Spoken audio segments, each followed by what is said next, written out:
I'm absolutely sure you will like our facilities and our gardens and the golf course. And our chefs are particularly trained to make dishes that are special for every dietary requirement and for the preferences of our residents. Is there anything in particular you would love to have for dinner tonight? Yeah, thank you. How about Canadian specialty, lobster thermidor? Would you like to try that? That would be lovely. It's also our house specialty. I am sure you will absolutely love being part of the Royal House family.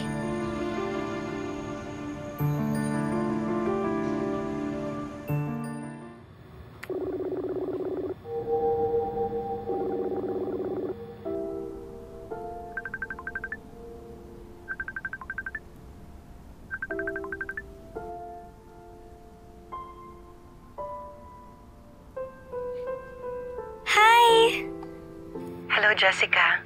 Hello there, Miss Velma and Colleen. Asan si tatay? Actually, yun po yung bad news. Dinala po kasi siya ni Mom sa nursing home. Nursing home? Iba yung mag-aalaga sa kanya? Ayoko talaga. Pero si Mom there's nothing I could do to stop her. That's sad to hear. Jessica, pasensya nung nangyari last time, ha? Hindi ko naman kasi ina-expect na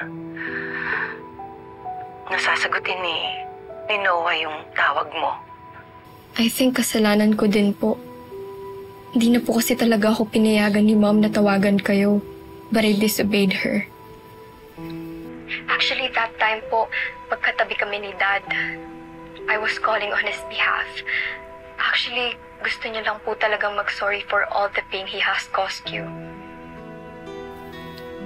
Jessica, can you please tell tatay na I'm always thinking of him and praying for him? Of course. He'll be very happy to hear it for sure.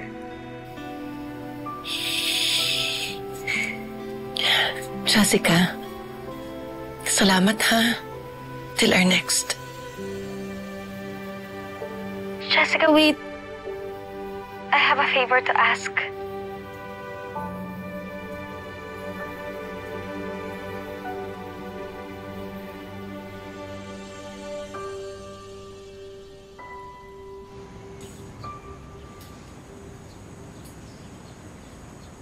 Dad, one of the staff told me earlier you're not really eating much daw po. Tapos hindi daw po kayo nakikipag-interact sa ibang residents dito.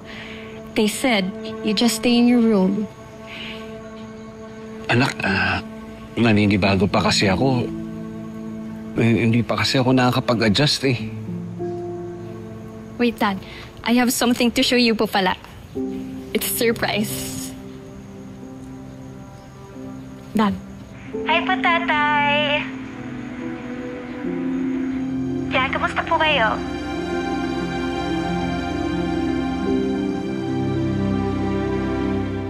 Ako po si Colleen Bunso po ninyo. Tay, alam niyo po, matagal ko na po itong gustong gawin. Kaso po kapag sinasabi ko po na gusto ko po kayong makausap, sinasaway po ako nila Kuya Jeffrey at Ate Andrea. Pinapagalitan po nila ako, Tay. Actually nga po, pati si Nanay nung una. Pero buti po pumayag siya ngayon. Tay, alam niyo po, dating-dati ko pa po kayong gustong makita. Dating-dati ko pa po kayong gustong makilala, Tay. Gustong-gusto ko po kayong mahawakan, mayakap, at matahod po na tatay. Pero okay na po to sa akin, Tay. Kasi ngayon po masasabi ko po na nabuo na po yung pagkatao ko.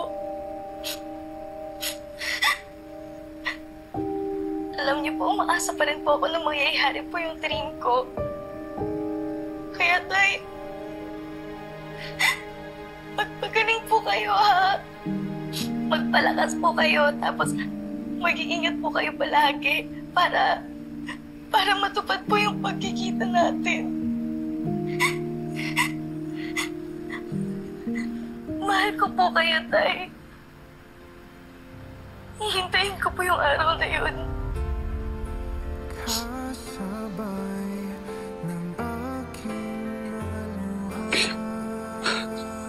Mahal kita, Colleen.